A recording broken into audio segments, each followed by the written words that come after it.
Markus pasal 7. Perintah Allah dan adat istiadat Yahudi. Pada suatu kali, serombongan orang Farisi dan beberapa ahli Taurat dari Yerusalem datang menemui Yesus.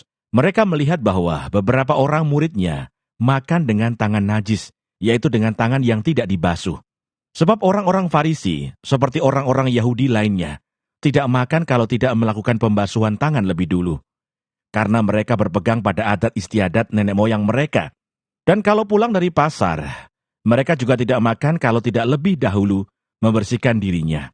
Banyak warisan lain lagi yang mereka pegang, umpamanya hal mencuci cawan, kendi, dan perkakas-perkakas tembaga. Karena itu orang-orang Farisi dan ahli-ahli Taurat itu bertanya kepadanya, "Mengapa murid-muridmu tidak hidup menurut adat istiadat nenek moyang kita, tetapi makan dengan tangan najis?" Jawabnya kepada mereka, "Benarlah nubuat Yesaya tentang kamu, hai orang-orang munafik, sebab ada tertulis, bangsa ini memuliakan aku dengan bibirnya, padahal hatinya jauh daripadaku. Percuma mereka beribadah kepadaku, sedangkan ajaran yang mereka ajarkan ialah perintah manusia. Perintah Allah kamu abaikan untuk berpegang pada adat istiadat manusia." Yesus berkata pula kepada mereka, "Sungguh pandai kamu mengesampingkan perintah Allah, supaya kamu dapat memelihara adat istiadatmu sendiri. Karena Musa telah berkata, hormatilah ayahmu dan ibumu, dan siapa yang mengutuki ayahnya atau ibunya harus mati. Tetapi kamu berkata, kalau seorang berkata kepada bapaknya atau ibunya, apa yang ada padaku, yang dapat digunakan untuk pemeliharaanmu, sudah digunakan untuk korban, yaitu persembahan kepada Allah. Maka kamu tidak membiarkannya lagi berbuat sesuatu pun untuk bapaknya atau ibunya. Dengan demikian firman Allah kamu nyatakan tidak berlaku demi adat istiadat yang kamu ikuti itu. Dan banyak hal lain seperti itu yang kamu lakukan." Lalu Yesus memanggil lagi orang banyak dan berkata kepada mereka, "Kamu semua, dengarlah kepadaku dan camkanlah. Apapun dari luar yang masuk ke dalam seseorang, tidak dapat menajiskannya.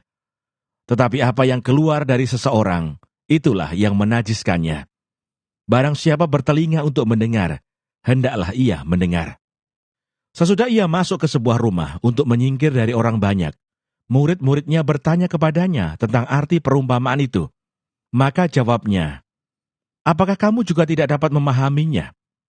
Tidak tahukah kamu bahwa segala sesuatu dari luar yang masuk ke dalam seseorang tidak dapat menajiskannya?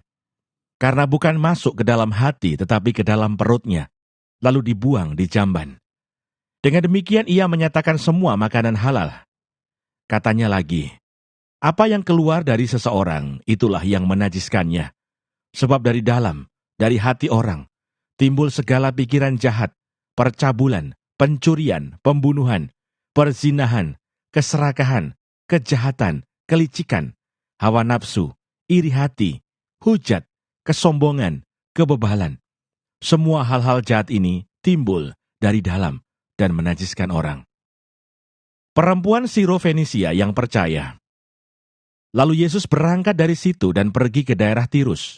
Ia masuk ke sebuah rumah dan tidak mau bahwa ada orang yang mengetahuinya. Tetapi kedatangannya tidak dapat dirahasiakan. Malah seorang ibu yang anaknya perempuan kerasukan roh jahat segera mendengar tentang dia, lalu datang dan tersungkur di depan kakinya. Perempuan itu seorang Yunani, bangsa Siro-Fenisia. Ia memohon kepada Yesus untuk mengusir setan itu dari anaknya. Lalu Yesus berkata kepadanya, "Biarlah anak-anak kenyang dahulu, sebab tidak patut mengambil roti yang disediakan bagi anak-anak dan melemparkannya kepada anjing." Tetapi perempuan itu menjawab, "Benar Tuhan, tetapi anjing yang di bawah meja juga makan remah-remah yang dijatuhkan anak-anak." Maka kata Yesus kepada perempuan itu, "Karena kata-katamu itu, pergilah sekarang, sebab setan itu sudah keluar dari anakmu." Perempuan itu pulang ke rumahnya. Lalu didapatinya anak itu berbaring di tempat tidur, sedang setan itu sudah keluar.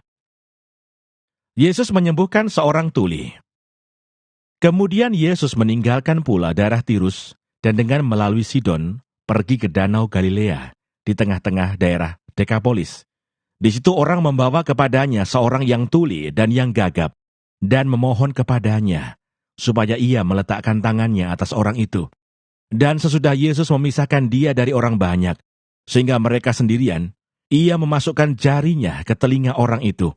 Lalu ia meludah dan meraba lidah orang itu.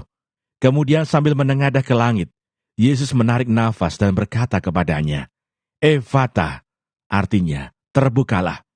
Maka terbukalah telinga orang itu, dan seketika itu terlepas pulalah pengikat lidahnya. Lalu ia berkata-kata dengan baik. Yesus berpesan kepada orang-orang yang ada di situ, supaya jangan menceritakannya kepada siapapun juga. Tetapi makin dilarangnya mereka, makin luas mereka memberitakannya. Mereka takjub dan tercengang dan berkata, "Ia menjadikan segala-galanya baik.